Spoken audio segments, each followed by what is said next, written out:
One of my favorite types of genres for video games are platformers. Games like Super Mario Bros. Set the bar for this genre. However, it was games like Metroid, Rygar, and even Zelda 2, to a lesser extent, created a desire to explore while platforming and engaging in combat with enemies. From here, this exploration was in other games, but it wasn't until Super Metroid in 1994 and Castlevania Symphony of the Night in 1997 that refined and ultimately created the genre Metroidvania. Another name for this genre is search action. There is some debate online as to which name is correct, but this is my video, my YouTube channel. I like the name Metroidvania, so that's what I'll refer to these games as. The Nintendo Switch is the current Nintendo platform, and it has an expansive library of releases for it. This includes an awesome number of RPGs, collections of classic games, and Metroidvanias. In regards to the latter, I'll be rating what I think are the top 10 Metroidvania games on Nintendo Switch. I'll be applying a few rules to my list, so please keep these in mind. First and most important rule, no Metroid or Castlevania games. Why exclude the main games that are the literal basis of the portmanteau for this genre? Because they literally defined it. They open the door for other publishers and developers to do what they can with this formula. If you compare any of the Metroid and Castlevania games against any of the games on my list here, you'll agree that these games developers have done a great job with their respective games. Second rule, I will be leaning towards indie games and developers. They have done a fantastic job taking the aforementioned Metroidvania formula and excelling with it. How they do this is often fairly to extremely different and is a ton of fun. Third rule, I will not be including any games that I haven't played yet. This is where my list is going to lean into some controversy. Sorry Spelunky and Blasphemous fans, they're not going to appear on my list for this particular reason. From what I'm hearing, they'd probably appear on my top 10 here, bumping a couple of the entries I'll list if I did play them. For the games that do appear on my top 10 list here, know that I've played them all to 100% completion. Fourth rule, this list will include dedicated Metroidvania games, obviously, but this does mean that games that could be construed as a Metroidvania but lean towards something like a roguelike are being excluded. As painful as it sounds, this means games like Dead Cells are not being included. With the ground rules now in play, here is my list of the best Nintendo Switch Metroidvania games.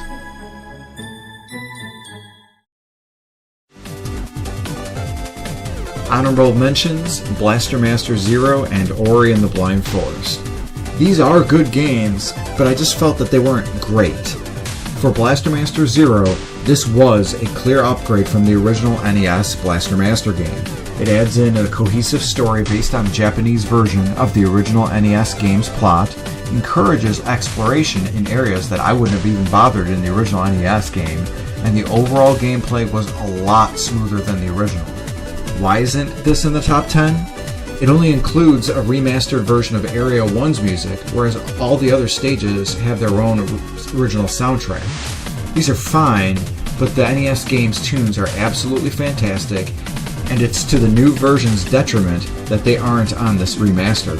I haven't played Blaster Master 0, 2, or 3 yet, so I'm curious how much I'll like them. Ori and the Blind Forest not being on my top 10 is quite a hot take that a lot of people won't agree with me on. Ori took place in a beautiful world with a number of pretty environments, as well as a storybook-like plot, along with being awesome that a Microsoft-owned studio game is on a Nintendo platform. However, the soundtrack is ambient, albeit a bit dull, there are too many gotta escape as fast as you can areas, and there weren't any bosses, so overall, I was just meh with that. Number 10, Iconoclast.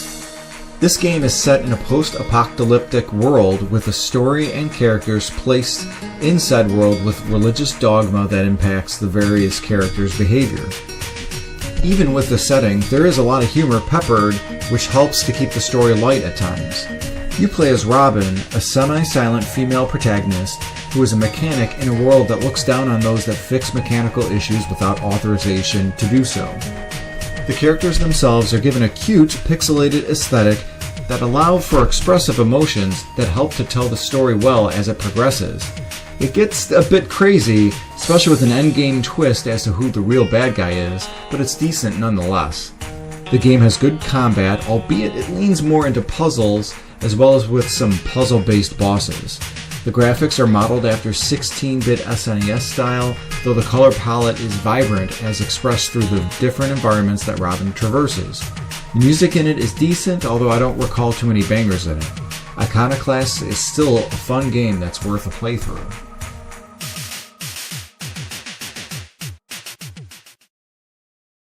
Number 9, Axiom Verge 2. This sequel, like the first game in the series, was made all by the hands of one developer, Thomas Happ. While not the only game in this top 10 made by only one person, I can't emphasize enough just how impressive this is. The game is a sequel that is tied somewhat loosely to the original game. There are a few connections that a person who played said first game would recognize, but anyone really can jump into it without playing the first entry. The player is and controls Indra Chaudhary, exploring a location of her company in Antarctica. She gets pulled into an alternate reality of what appears to be planet Earth and must traverse her way through this hostile environment looking for a way to build a machine to go home.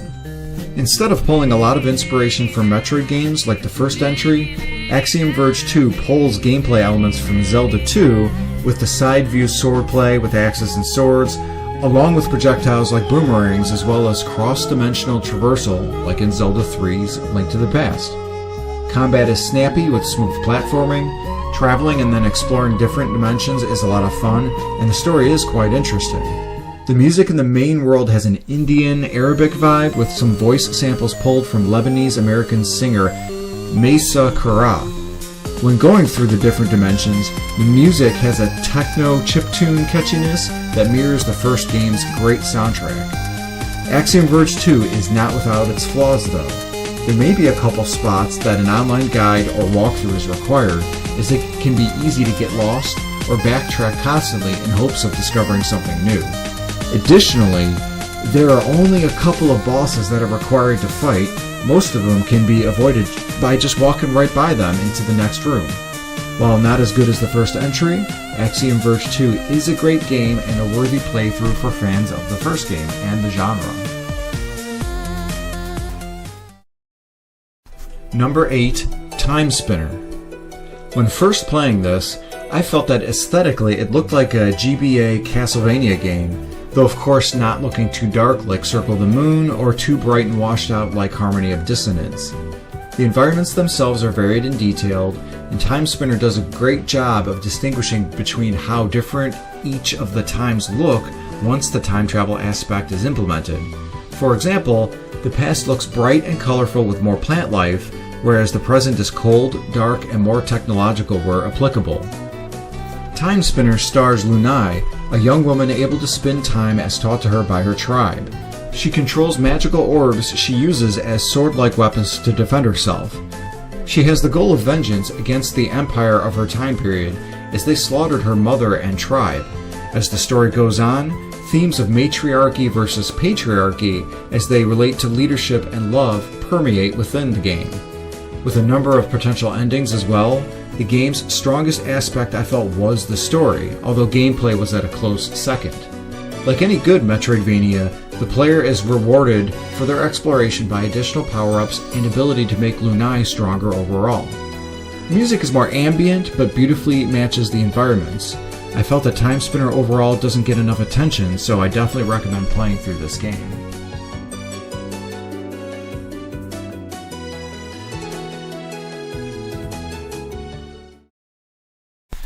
Number 7, SteamWorld Dig 1 and 2. I'm cheating a bit here because both of these games are so good and occur one after the other story-wise. The second entry has made advancements in the gameplay, taking a lot of what worked well in the first entry and refining them. They star a robot named Rusty who inherits a mine from his uncle who recently passed away. After discovering what is at the bottom of the mine, Rusty disappears and a member of the town, Dorothy, searches for him. It's another series of post-apocalyptic games that, well, I guess only Axiom Verge 2 so far hasn't been post-apocalyptic, though that game too was set in the future. Anyway, gameplay is quite fun. It felt like the same feeling I had when digging down and exploring deep into the earth from the game Terraria, but without all the negatives, such as digging so deep and reaching hell, the pain of boss fighting, all the creating shelter, equipment, and so on. The characters of SteamWorld Dig have a fun, smooth, cartoony aesthetic and are quite funny. The environments can be rather dull, as the towns are usually in the Old West style, and most of the action takes place in dark caves and mines, with some techno-futuristic areas thrown in. The music also wasn't anything that I could remember all that well either. The first game only has one boss, but thankfully the second entry expands on this by having multiple bosses.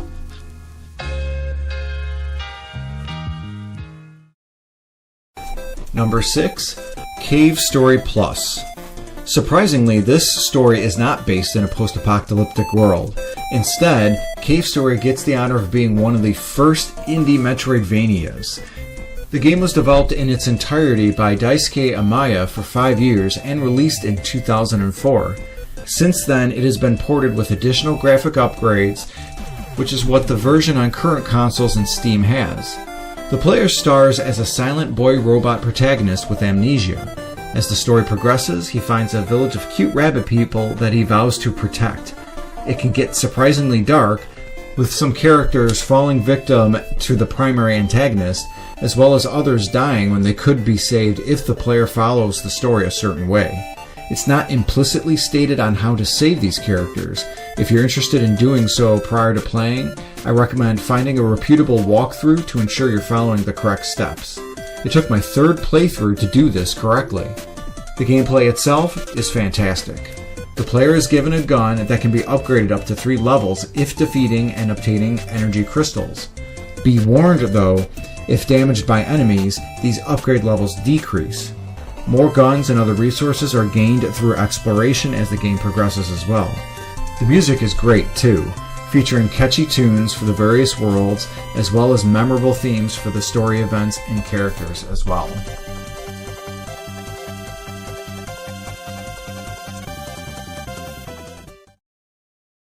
Number 5, Hollow Knight. If I gave a numerical rating for this game and the last few games on the list, they would all be at least a 9 out of 10. There are some people that would argue that having Hollow Knight as my number 5 choice is too low, but then again, this is my list, my opinion, and it doesn't take away how great Hollow Knight is. The player controls a nameless knight exploring the area of Hollow Nest to find the cause of an infection called the Radiance, to contain it or obliterate it.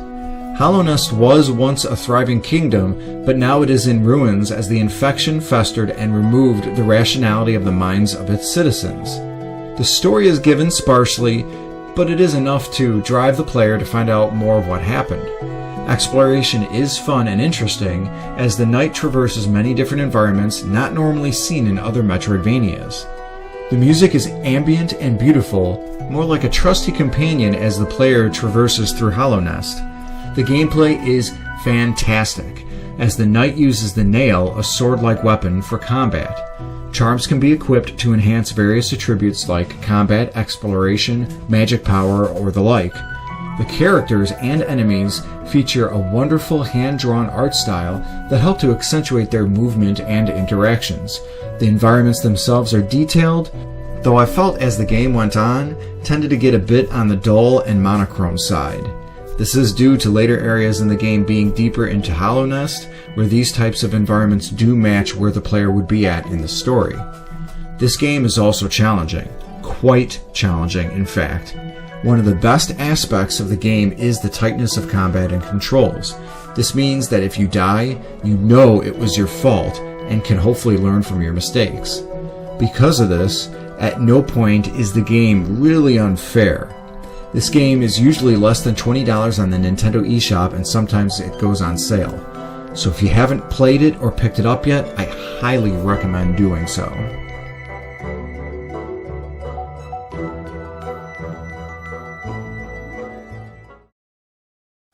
Number 4, Bloodstained, Ritual of the Night.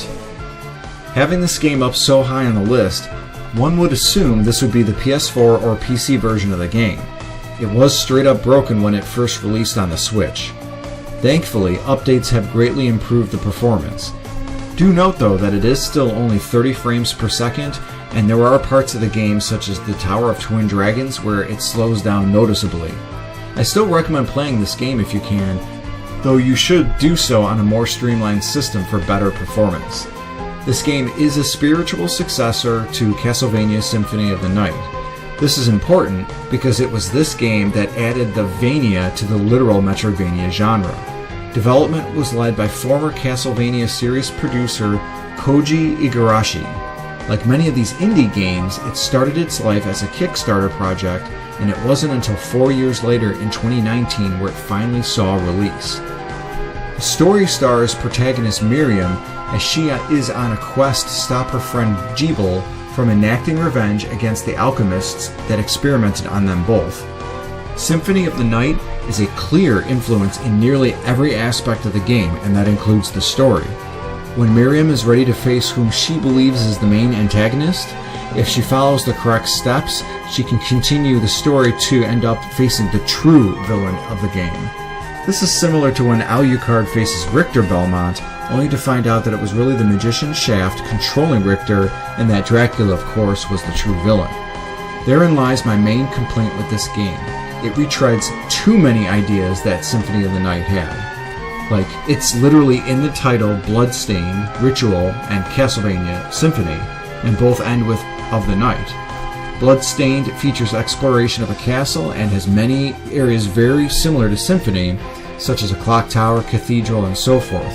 And heck, Ally Orlok Dracul from the library is essentially a straight-up copy and homage to Alucard, especially how he fights in the bonus battle against Miriam. They're even voiced by the same English and Japanese actors too.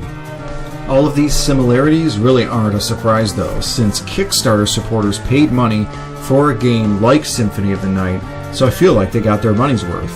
And then some, because it has a ton of features not seen in Symphony. This includes the magic system where Miriam learns attacks and arts from shards that are created and absorbed when she defeats monsters. The merchant system is far more advanced than the simple librarian in Symphony. The upgradability of the shards, as well as Miriam's stats from making meals and consuming them, is wholly new and fun as well. The makers of the game also had developed and supported a ton of free DLC too. There's also a bunch of customizability that you can do with Miriam once you find the right supporting character in the game that can make these changes. Finally, the music was created by former Konami employee Michiru Yamane, who also did the music for Symphony of the Night among the other GBA and DS Castlevanias. I can't decide which game's music I like better, Bloodstained or Symphony's. The soundtrack is that good.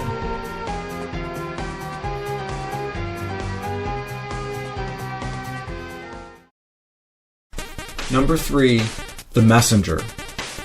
This game starts off as a pretty decent Ninja Gaiden style clone. The player takes control of a nameless ninja who must deliver a scroll to the top of a mountain. Traversing a level filled with 8-bit style aesthetics, the player must then defeat a boss, and it's rinse and repeat for a few levels until they finally reach their destination. From here, though, the game gets turned on its side in a number of ways. There are various portals that make the player travel 500 years into the future, also changing the aesthetics into a 16-bit Sega Genesis type style. More importantly, it then becomes a Metroidvania game, where the player must seek out certain relics to break a time loop, while also defeating the Demon King that destroyed the ninja's village along the way. The switch from action platformer to a Metroidvania rubbed a number of people the wrong way. Fortunately for me, I enjoy both of these genres, and this game does both of them very well. The gameplay and combat is super solid, with tight controls that support ninjutsu tactics like the important cloud stepping mechanic. The story is decent, but the characters and fourth wall breaking jokes really steal the show here, especially the shopkeeper. I love that guy. The soundtrack, both the 8-bit and 16-bit renditions, really steal the show. It also comes with free DLC to add additional replay value. To that end, it also has a New Game Plus mode that slightly increases the difficulty for each completion, but then allows the player to keep an item on every successful playthrough.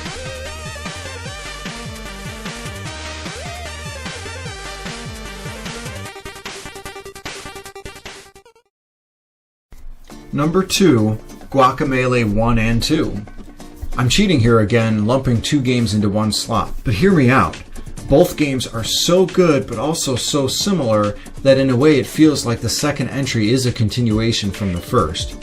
To that end, the second one does start off literally at the last boss of the first entry, so much so that it's reminiscent of how Castlevania Symphony of the Night started.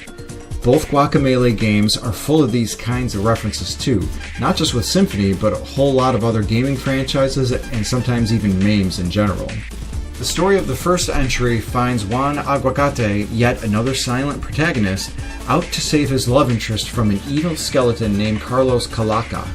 As mentioned, the second one starts off at the end of the first one, but fast forwards a few years later to the next conflict. The first entry deals heavily in themes of death and the land of the dead, while the second entry plays into the multiverse via different types of timelines. Both games' stories and characters are engaging, funny, and help to stay invested in completing the game. Overall, I felt the first entry was a hairbreadth tougher. It has slightly better music, along with a more tragic ending if the player is unable to unlock the true ending. The second entry feels more refined and is an overall smoother experience. Both of them have the same type of gameplay, where the player controls a character that doesn't use a weapon beyond his own fists and overall physicality. It's the various wrestling techniques Juan gains that actually allows him to move around and reach and access areas he normally wouldn't. Juan even has his own form of morph ball like Samus does in Metroid games, though this involves him turning into a chicken to fit and move through tight spaces. Combat is fun and frenetic. I can compare it to the same kind of fun I feel whenever I play as Incineroar in Smash Bros. There's a large amount of depth that can be tapped into here as well. Beyond the great story, fun characters, and gameplay is the best part of both games, the visual and audio aesthetics. The game is a love letter to Mexican culture with a wonderful art style and environments that look like they could be pulled from Mexican folklore and fairy tales. The music, created by renowned musicians Ram DePrisco and Peter Chapman, adds upbeat mariachi instrumentation to the fun and frenetic gameplay. Both of these games are gems that I definitely recommend are worth playing through or at least trying.